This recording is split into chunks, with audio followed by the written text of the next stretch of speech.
రెండవ రాజుల గ్రంథము 5వ అధ్యాయము 27వ వచనంలో ఒక చక్కటి మాట మనకు కనిపిస్తా ఉంది. దయచేసి చదివి వినిపించాలని ప్రభు పేరిట మనం చేస్తున్నాను.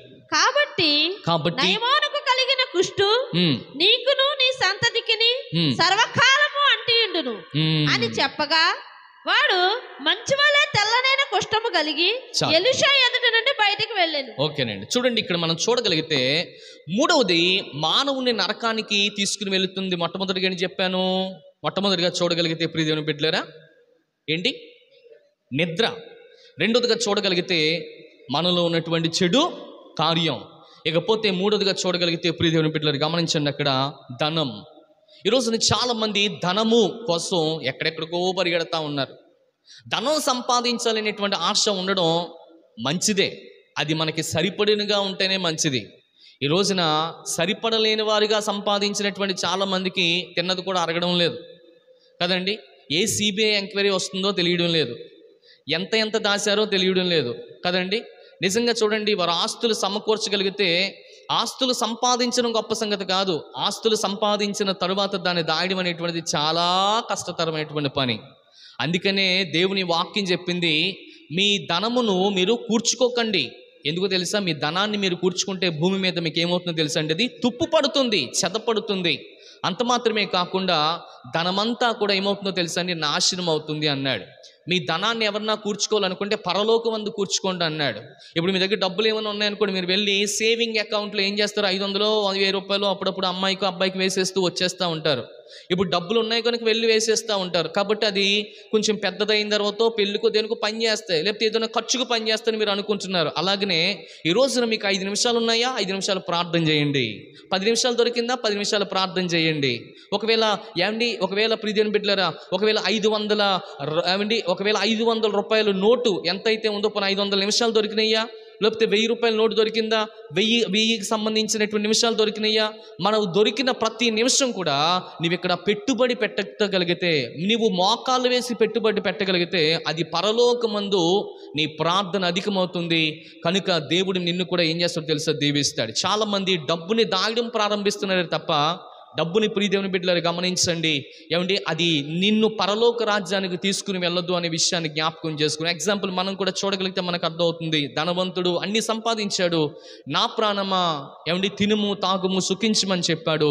కానీ ఆయన ఏమీ కూడా ఈ లోకంలో తీసుకువెళ్ళలేదు. పైపెచ్చు ఆయన నరకానికి పాత్రుడిగా అయిపోయాడు. ఒక రోజున కలుసుకున్నాడు, అయ్యా ఒకసారి పర్మిషన్ ఇవ్వండి, ఈ భూలోకంలో నాకు తమ్ముళ్ళు ఉన్నారు, నా తరువాత ఒక్కొక్కడు వచ్చేస్తాడు, ఇగో నేను చేసినట్లే వాళ్ళు చేస్తున్నారయ్యా, భూలోకంలో నాకు చెప్పేవాడు లేడయ్యా, భూలోకంలో నీ సువార్తను ప్రకటించేవాడు లేదయ్యా అని చెప్పాడు. దేవుడు అన్నాడు, నువ్వేం వెళ్ళక్కర్లేదు, భూలోకంలో నా సేవకులు ఉన్నారు, భూలోకంలో ప్రకటించేటువంటి నా కలిగినటువంటి సంఘం ఉంది, వాళ్ళు చూసుకుంటారులే బాబు, నువ్వు వెళ్ళొద్దు అని చెప్పాడు. చూసారా, అంటే చనిపోయిన వాడు మరలా వచ్చి తన మనసును మార్చుకుంటూ, తన డబ్బును మార్చుకుంటూ, తన డబ్బులు బేదలకు పంచేటువంటి పరిస్థితులు ఈ ప్రపంచంలో ఏ మానవునికి లేవు. కనుక ఒకసారిగానే పుడతాము, ఒకసారి మన దగ్గర డబ్బు ఉంటుంది, ఒకసారి ఉన్నా లేకపోయినా ఏం చేసినప్పటికీ కూడా మనము ధనముకు దాసోహులం కాకున్నట్లు మనము దేవునికి మాత్రమే దాసోహులంగా ఉండాలని ప్రభువు పేట మనం చేస్తున్నాం. బైబిల్ గ్రంథంలో చూడగలిగితే ఇక్కడ మనం చదువుకున్నాం, ఇక్కడ గెహాజీ అనేటువంటి వ్యక్తి మనకు కనిపిస్తూ ఉన్నాడు. ఎవరి గెహాజీ అనేటువంటి వ్యక్తి అని అంటే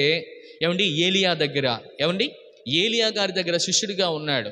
ఏలియా గారు మంచి ప్రవక్త, ప్రార్థనాపరుడు, అంత మాత్రమే కాకుండా మంచి ప్రవచనాత్మకమైనటువంటి దర్శనంతో కూడినటువంటి గొప్ప సేవకుడైన ఆయన దగ్గర అసిస్టెంట్గా ఉన్నటువంటి గెహాజీ గారు చేసిన పని ఏంటో తెలుసా? నయమాన్ వచ్చాడంట, పక్క దేశంలో ఉన్నటువంటి నయమాన్ వచ్చాడు. అమ్మ వినాలి, పక్క దేశంలో ఉన్నటువంటి నయమాన్ వచ్చాడు. నయమాన్ వచ్చి అద్భుతంగా ప్రియదేవుని బిడ్డలారా ఆ సేవకుని ద్వారా స్వస్థపరచబడ్డాడు. అయితే కానుకలు ఇవ్వాలి కనుక ఆ దైవజనుడి దగ్గరికి, అయ్యా నాకు కలిగింది నేను ఇస్తున్నానని చెప్పినప్పుడు ఆ సేవకుడు చెప్పిన మాటను తెలుసా? నేను దేన్ని ఎక్స్పెక్టేషన్ చేసి నీకు చేయలేదు, నేను దేవుని వరాన్ని పొందుకుంటూ నీకు అదే ఇచ్చాను, నేను ఏదైతే కలిగి ఉన్నానో దాన్ని ఇచ్చాను, దాన్ని నువ్వు తీసుకెళ్ళి నాయనా అని చెప్పాడు. ఈ లోపల అక్కడ ఉన్నటువంటి అసిస్టెంట్ చూస్తున్నాడు. గెహాజీ ఏం చేస్తాడు తెలుసా? అయ్యో మా గురువు గారికి ఎంత ఇచ్చినా ఆయన వద్దంటున్నాడు, అది ఏదో నాకు ఇచ్చినా బాగుండేది కదా అన్నాడు. ఆయన అలా పైకి పంపించాడు. వెంటనే ఈ యొక్క గెహాజీ వెళ్ళాడు. వెంటనే వెళ్ళిపోతున్నటువంటి ఆ సైనికుడి వెనకాతల, లేకపోతే ఆ యొక్క నయమాను వెనకాతలు వెళ్ళాడు. ఇందాక మా బాస్టర్ గారు అయితే వద్దన్నారండి, మా సేవకుడైతే వద్దన్నాడు, ఇప్పుడు కావాలంటున్నారండి అని చెప్పేసినటువంటి ఏం మాటలు చెప్పాడో తెలియదు. అక్కడ మొత్తానికి వెళ్ళాడు, తెచ్చుకున్నాడు. ప్రియ దేవుని బిడ్డలారా గమనించండి, సేవకుడి దగ్గర తీసుకుని దాచేశాడు. సేవకుడి దగ్గరికి వచ్చాడు. మరలా వచ్చిన తర్వాత సేవకుడు అడుగుతున్నాడు, అయ్యా ఎక్కడికి వెళ్ళావు? ఎక్కడికి వెళ్ళలేదండి, కిందే ఉన్నాను. ఎక్కడికి వెళ్ళావు? ఏం తెచ్చుకున్నావా? లేదయ్యా, ఏం తీసుకురాలేదని అబద్ధం ఆడాడు. వెంటనే అబద్ధం ఆడినటువంటి ఆ కారణాన్ని బట్టి చూస్తారా, ధనము ద్వారా తను ఏం తెచ్చుకున్నాడు తెలుసా?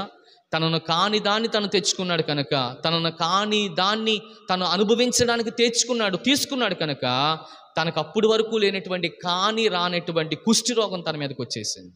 వెంటనే తనకి కుష్టి వ్యాధిగ్రస్తుడిగా అయిపోయినట్లు చరిత్రలో బైబిల్ గ్రంథం మనకు సెలవిస్తూ ఉంది. కనుక ప్రియ దేవుని బిడ్డలారా, కాని రోగాలను కూడా ఒక్కొక్కసారి మనం కూడా ఏం చేసుకున్నా తెలుసా, తెచ్చుకుంటాం.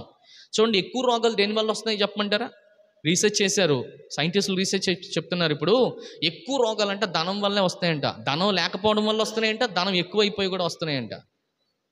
ధనం ఎక్కువైపోతే మనకేమవుతుంది? ఇందాక చెప్పాను కదా, చెప్పాలి. ధనం ఎక్కువైపోతే ఏమొస్తుంది?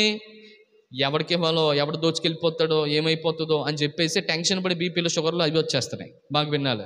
ధనం లేకపోతే రేపటి దినం ఎలాగా అంటున్నాడు. అందుకని ఆకాశ పక్షులను చూడండి, అవి విత్తవు, కొయ్యవు, కోట్లలో కూర్చుకొనవు, దాన్ని నేను పోషిస్తున్నాను, మిమ్మల్ని నేను పోషిస్తాను. Let us see the birds. దేవుని వాక్యం మనకు చెప్తుంది, ధనాన్ని మనం ఈ లోకంలో ఏమాత్రం కూడా కూర్చుకొనకూడదు.